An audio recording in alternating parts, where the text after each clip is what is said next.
If someone stops arguing and goes completely silent when they're hurt, you're not winning, you're losing them. And most people don't realize what that silence actually means until it's too late. Because silence doesn't look dramatic. It doesn't slam doors. It doesn't raise voices. It just slowly creates distance. And by the time you notice it, the connection is already fading. Here's the part most people get wrong. When someone goes quiet instead of reacting, it's not because they don't care. It's because they care so much, they don't feel safe expressing it. Let me show you what that looks like. Imagine a guy named Marcus. Marcus isn't the loud type. He's not the one to start arguments or turn small issues into big ones. He's the kind of guy who listens, who keeps things together, who avoids unnecessary conflict. But when something really hurts him, he goes quiet. Not in an obvious way. He still shows up, still replies, still acts normal. But something changes. His energy pulls back. His words get shorter. His presence feels distant. And if you don't know him well, you might think, he's fine. He doesn't care that much. Maybe it didn't affect him. But that's not what's happening at all. Inside, Marcus is overthinking everything. Every word, every moment, every detail. Because what most people don't see is that silence often comes from emotional overload. Psychologists studying something called social pain theory have found that emotional hurt activates the same areas of the brain as physical pain. Researchers like Naomi Eisenberger and Matthew Lieberman discovered that when someone feels rejected or deeply hurt, their brain reacts almost like they've been physically injured.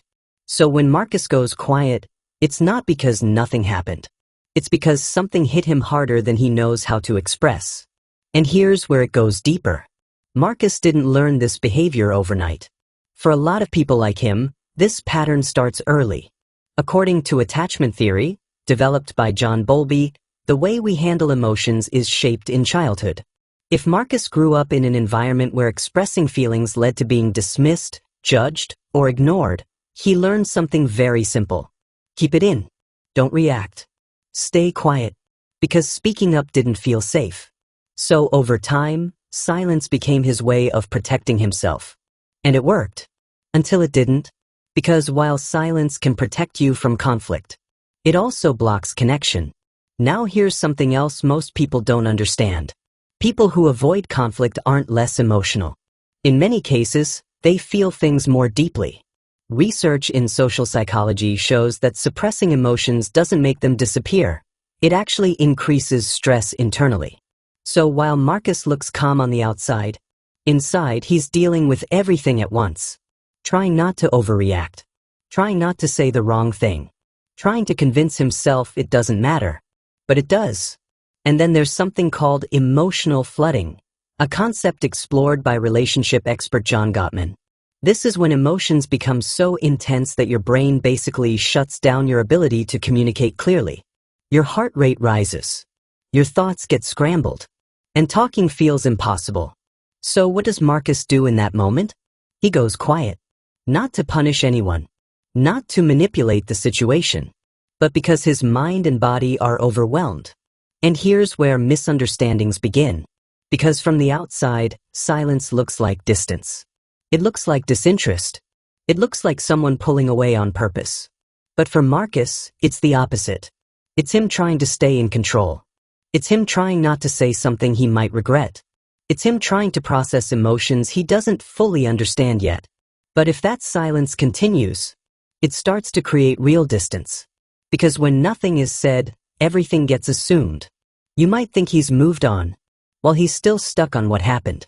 You might think he doesn't care, while he's actually hurting in silence. You might think everything is fine, while he's slowly disconnecting. And the hardest part? Marcus might not even realize he's doing it. Because for him, this isn't a strategy. It's a habit, a pattern, a survival response that became automatic over time. So what can you do if someone like Marcus is in your life? Don't attack the silence. Don't force answers. And don't assume the worst. Instead, create space that feels safe. Say something simple like, "Hey, I can tell something's on your mind. I'm here when you're ready." That one sentence can make a bigger impact than you think. Because for someone like Marcus, feeling safe is everything. And if you are Marcus, this part matters. Your silence might feel easier. It might feel safer. But it can also leave people guessing and push them away without you meaning to. You don't have to open up all at once. You don't have to explain everything perfectly. But even saying something small, "I just need a little time. That actually bothered me," can change everything. Because the people who care about you aren't expecting perfection. They just want to understand you. At the end of the day, silence isn't emptiness. It's emotion without an outlet. It's everything someone feels, but doesn't know how to say. So the next time Marcus, or anyone, goes quiet, don't assume they don't care. Look closer. Because sometimes, the quietest people are the ones feeling the most. And if this made you think differently about someone in your life, or even yourself, make sure to subscribe to the channel. Because understanding people isn't just about what they say. It's about what they struggle to say.